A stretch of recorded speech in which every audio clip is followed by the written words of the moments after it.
Assalamualaikum warahmatullahi wabarakatuh. Ikuti dan kunjungi channel YouTube Maulizul Akbar NAD. Subscribe, like, share, komen.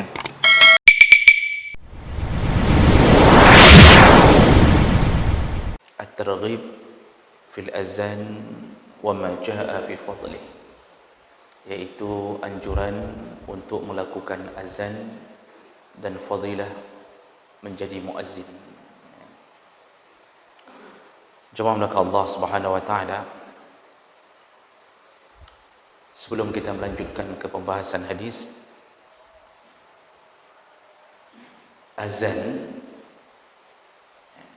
itu adalah panggilan dengan kalimah-kalimah tertentu yang menunjukkan masuknya waktu solat. Itu disebut azan. Azan itu hukumnya sunnah. Sunnah muakkad. Jadi bukan wajib melakukan azan. Namun tidak baik kalau meninggalkan azan tanpa ada uzur atau tidak ada keadaan-keadaan darurat. Waktu solat bisa masuk tanpa harus azan. Waktu solat itu masuk secara otomatis walaupun tidak didengarkan azan. Jadi kalau kita tanya pertanyaan sederhana, apakah kita baru boleh salat setelah mendengar azan? Tentu jawabannya tidak. Tanpa mendengar azan pun kita boleh salat selama sudah masuk waktu salat. Namun sangat dianjurkan untuk melakukan azan ketika masuk waktu salat. Baik. Ada apa yang Allah berikan kelebihan di dalam azan dan seorang muazzin? Kita lihat beberapa hadis di antaranya.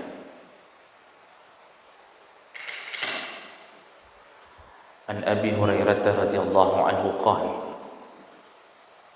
Rasulullah sallallahu alaihi wasallam, Rasulullah berkata, "Lau ya'lamun nas ma fil nida." Seandainya seseorang tahu sesuatu yang ada di dalam azan, atau seandainya seseorang tahu begitu besarnya pahala mengumandangkan azan, was-saffil awwal, dan begitu besarnya pahala orang-orang yang berada di saf pertama, summa lam yajidu illa an yastahimmu alaih lastahammu. Seandainya mereka tidak mendapatkan kesempatan untuk berazan atau berada di saf pertama, pasti seandainya dibolehkan untuk mengundi atau melakukan undian, pasti mereka akan melakukan undian. Ini kalimat pertama Nabi. Nabi ingin mengatakan dulu bahawa seandainya kita tahu betapa besarnya pahala mengumandangkan azan dan orang-orang yang berada di saf pertama. Jadi ini ada dua amalan yang disandingkan untuk mengatakan tentang keutamaan orang yang azan dan orang yang berada di saf pertama. Bahasa Nabi seandainya mereka tahu menunjukkan banyak orang yang tidak tahu sebenarnya berapa kemuliaan yang Allah beri kepada dua amalan ini.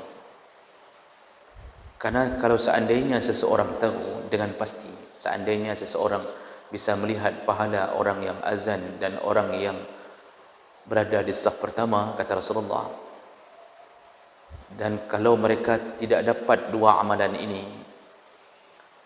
pasti mereka akan melakukan undian.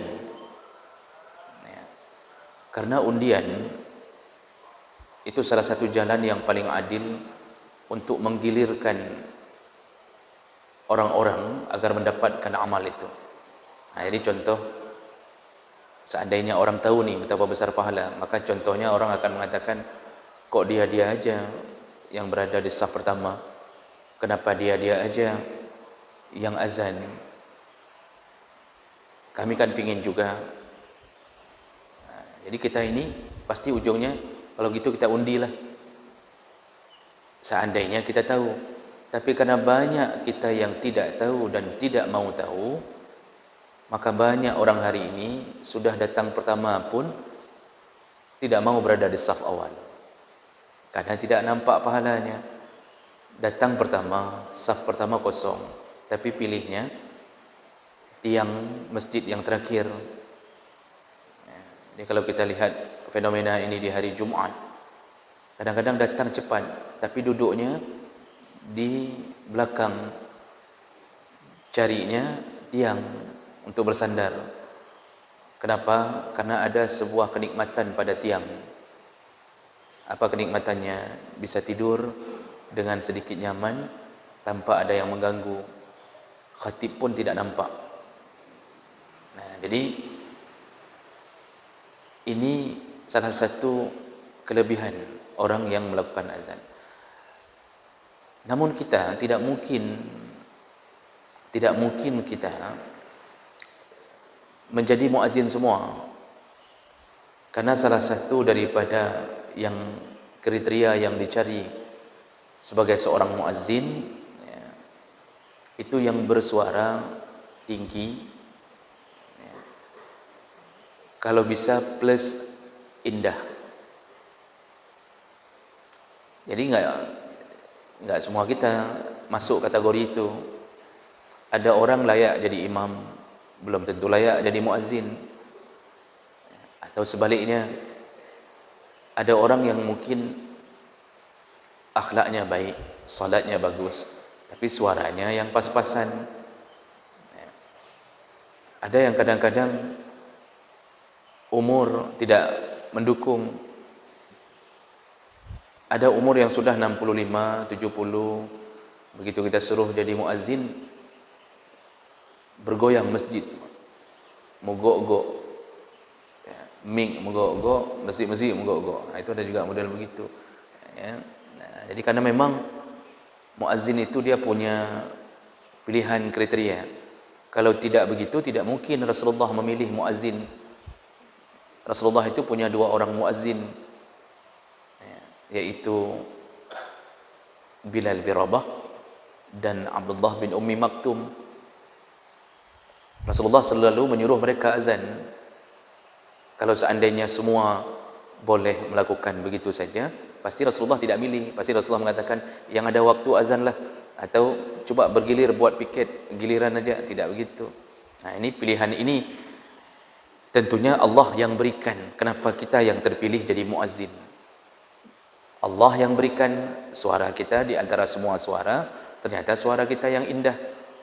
Allah yang berikan di antara semua orang yang bersuara indah, ternyata kita yang bersuara atau bernafas paling panjang. Jadi ini kelebihan Allah. Maka bagi para muazzin pun harus tahu bahwa yang dia dapatkan kelebihan itu datangnya dari Allah, bukan karena puja-puji manusia. Allah yang berikan. Maka lakukanlah karena Allah. Di sini tadi juga disebutkan saf pertama. Ini sama besar pahalanya dengan muazzin. Artinya begitu besar pahala. Seandainya kita tahu pahalanya, kita pasti berebut-rebut untuk bisa mendapatkan saf pertama. Bapak Ibu yang Allah muliakan, tidak baik hukumnya mendahulukan orang lain pada perbuatan yang baik. Makruh hukumnya mendahulukan orang lain pada perbuatan yang baik. Jadi kita tidak baik kalau seandainya kita suruh orang maju ke saf pertama.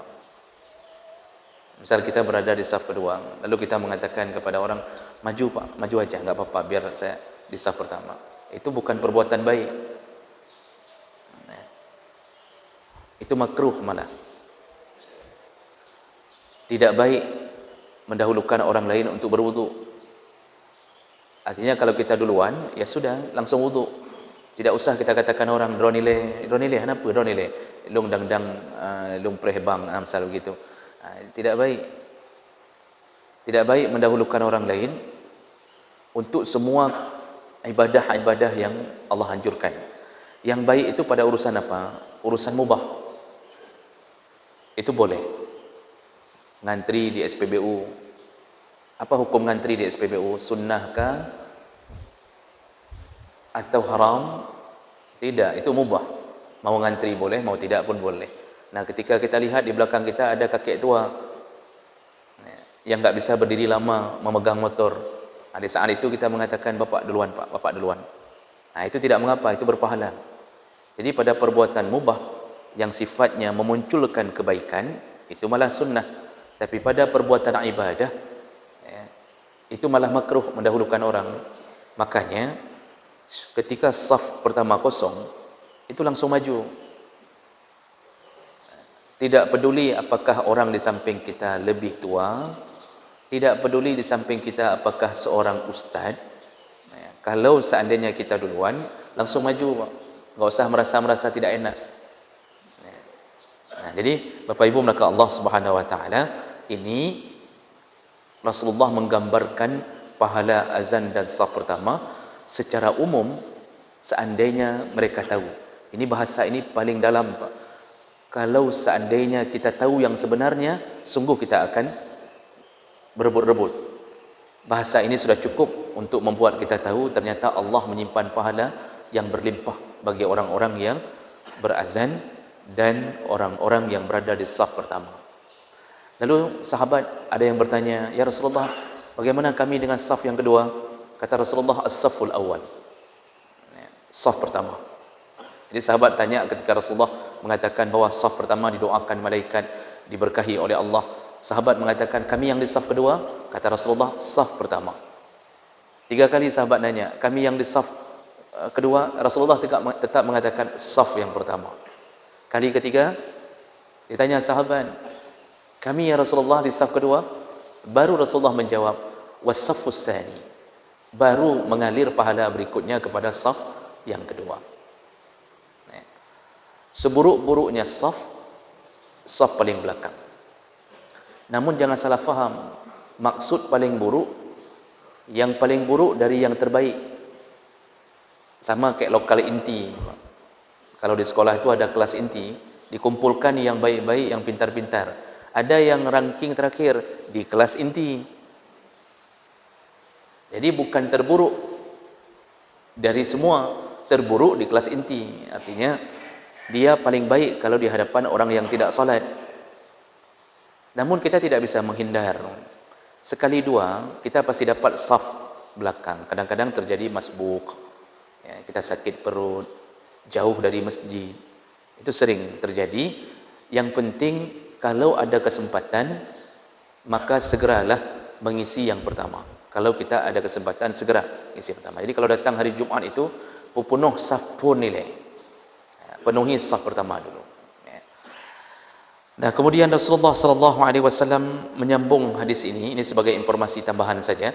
Rasulullah menyambung, "Walau ya'lamuna ma fit tahjir lastabaqu ilai." Seandainya seseorang tahu begitu besarnya pahala pada tahjir. Apa itu tahjir? Para ulama mengatakan at-tabkir ila shalah, yaitu mempercepat menuju ke masjid untuk salat. Itu seandainya mereka tahu betapa besar pahalanya, pasti semua mereka bersegera untuk menuju ke tempat salat. Walau ya'lamuna ma fil 'atamah was-subhi la atawhuma walau habwan.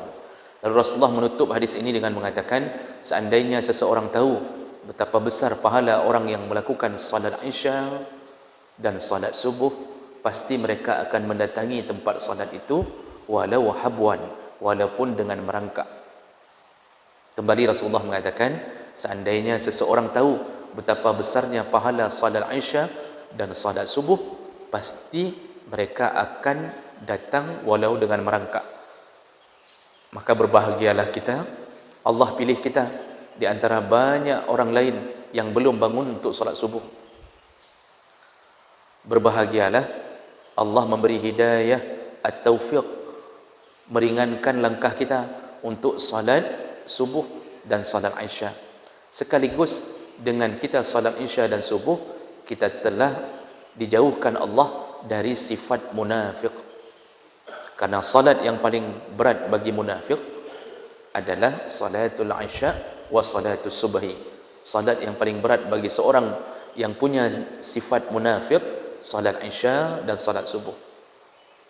Orang munafik semua salat berat, namun yang paling berat di antara yang berat-berat itu adalah salat isya dan salat subuh. Maka Bapak Ibu yang Allah muliakan, tidak ada lain yang bisa kita ucapkan kecuali memuji Allah atas kelebihan yang Allah beri. Karena kalau Allah mencabut hidayah, hari ini yang salat berjamaah, satu saat nanti tidak nampak lagi untuk berjamaah. Karena Allah berhak melakukan itu. Yudhillu man yasha wa yahdi man yasha. Allah bisa sesatkan orang yang diinginkan, Allah bisa beri hidayah orang yang diinginkan. Makanya yang sudah dapat hidayah taufik ini, itu banyak-banyak bersyukur memuji Allah. Banyak-banyak bermohon ke Allah untuk Allah menetapkan hati. Sabbit qalbi ala dinik. Ya Allah, tetapkan hatiku di atas agamamu. Minta Allah supaya istiqamahkan kita. Dan mohon kepada Allah jangan lagi hati kita dibalikkan ke maksiat yang lama. Makanya Rasulullah mengajarkan doa, Rabbana la tuzigh qulubana. Allah mengajarkan doa, Rabbana la tuzigh qulubana ba'da iz hadaitana. Ya Allah, jangan engkau balikkan lagi hati kami setelah engkau memberi hidayah kepada kami. Itu perbanyak doa-doa begitu Bapak. Karena banyak orang hari ini saleh, besok berubah. Ada yang hari ini nampaknya alim, besok berubah.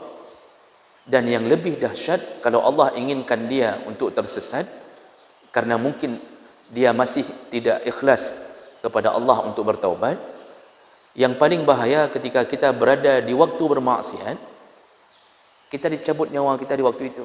Itu paling bahaya. Padahal sebelumnya kita dalam keadaan sudah baik. Tiba-tiba kita menyeleweng kembali, lalu dicabut nyawa di waktu sedang terjadi maksiat itu. Ini na'udzubillah, ini yang paling kita khawatirkan. Maka jemaah mengatakan Allah, berbanyaklah memohon kepada Allah agar kita istiqamah. Kemudian dalam hadis berikutnya dari Abdullah bin Abdurrahman dari Abi Sa'id Al-Khudri, qala lahu, Rasulullah sallallahu alaihi wasallam menyebutkan kepada Abu Sa'id Al-Khudri, apa kata Rasulullah? Inni araka tuhibbul ghanam wal badiyah. Wahai Sa'id, aku melihat engkau suka, hobi untuk memelihara kambing, dan engkau suka kalau berada di tanah yang lapang, artinya di tempat-tempat pengembalaan. Fa iza kuntu fi ghanamika aw badiyatika fa azantas lis-salah. Lalu kemudian Rasulullah sallallahu alaihi wasallam mengatakan, fa iza kunta, dan di saat engkau sedang menggembala kambing atau engkau berada di padang, di tanah badiah itu apa bahasa kita Pak, lapangan yang luas. Kata Rasulullah, kalau engkau sedang berada di sana dan sudah masuk waktu salat, maka berazanlah untuk salat. Farfa' sautaka bin nida, angkatlah suaramu ketika azan. Dulu kan enggak ada mic, jadi disuruh besar-besar. Ini sekaligus menunjukkan apa? Kalau bukan di masjid, siapapun boleh azan. Kalau posisi kita bukan di masjid, kita sedang di tengah hutan, kita sedang di pegunungan, sudah masuk waktu salat, kita ingin memberitahu orang lain, maka silakan azan. Tidak mengapa, tidak ada satu halangan pun. Namun kalau berada di masjid, tentu ada muazzin yang telah ditunjuk, sebagaimana Rasulullah telah menunjuk Bilal bin Rabah dan Abdullah bin Ummi Maktum. Kata Rasulullah, angkat suara ketika azan. Fa innahu la yasma'u mada sautil muazzin. Karena kata Rasulullah, sejauh mana jangkauan suara muazzin, sejauh mana jangkauan suara muazzin, ya, lalu didengarkan oleh jin, wala insun, juga oleh manusia, wala syai'un illa syahida lahu yaumal qiyamah. Siapapun yang mendengarkan suara azan, baik jin ataupun golongan manusia ataupun apapun, kata Rasulullah. Nanti dijelaskan dalam hadis yang lain, apapun itu, makhluk hidup apapun, benda mati apapun yang mendengarkan suara azan, maka syahida lahu yaumal qiyamah. Nanti semua itu akan menjadi saksi untuk muazzin di hari kiamat. Ini dahsyatnya pahala muazzin. Lalu ditambah dalam lafaz yang lain, wala hajarun, kalau suara azan itu didengarkan oleh batu, ya, wala syajarun, dan juga oleh pepohonan, illa syahidalahu, maka batu dan pohon pun nanti bersaksi di hari kiamat untuk muazzin. Ya. Kemudian dalam tambahan hadis yang lain, la yasma'u sautahu syajarun, kalau ada pepohonan yang mendengarkan suara azan, wala madarun, ataupun lumpur. Madar itu lumpur, lehob, baik pohon maupun lumpur, wala hajarun, maupun batu, wala jinnun, atau bangsa jin, wala insun, atau manusia, illa syahidalahu, maka semua mereka bersaksi untuknya. Jadi Bapak Ibu maka Allah, subhanallah, begitulah Allah beri kelebihan orang-orang yang mengumandangkan azan. Ya. Dalam hadis riwayat Ahmad Tabrani, Rasulullah berkata, yughfaru lil muazzin muntaha azanih, diampunkan dosa-dosa orang yang melakukan azan sampai dia menghabiskan azannya. Wa yastaghfiru lahu kulla ratbin wala yabisin sami'ahu, dan semua benda baik yang cair maupun yang padat, semuanya yang mendengar azan akan memohon ampun kepada muazzin.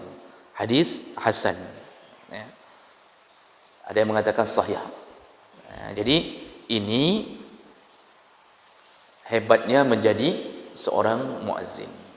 Makanya para ulama itu berbeda pendapat, mana lebih besar pahala menjadi imam atau muazzin.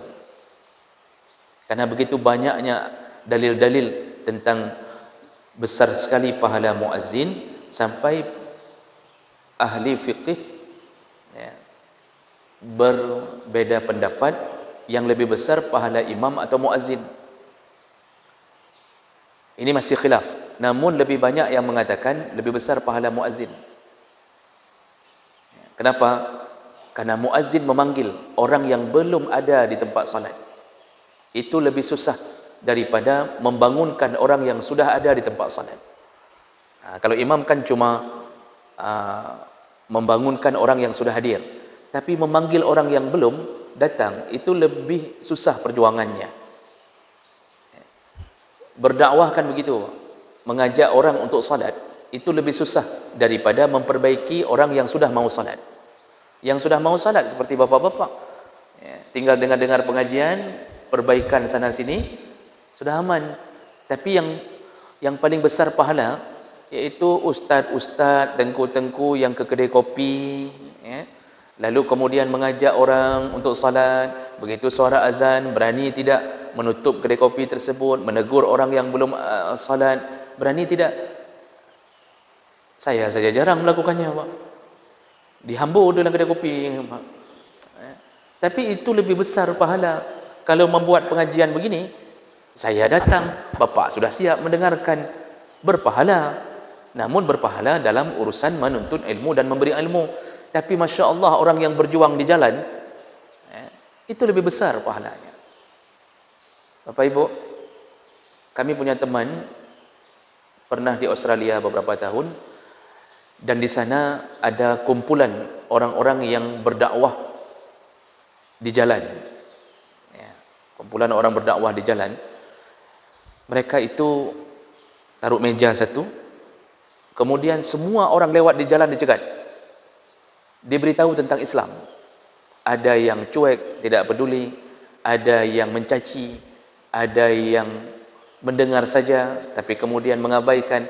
Namun di antara ribuan orang yang berwarawiri di jalan tersebut, Puluhan orang terkena panah Islam.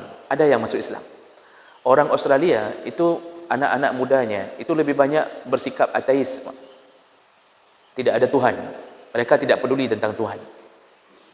Mereka bertanya, what is the God? Ada apa? Enggak perlu Tuhan itu. Yang penting kita hidup senang-senang, mati, masuk surga. Dia begitu cara berpikirnya. Enggak peduli dia mau Tuhan ada atau tidak.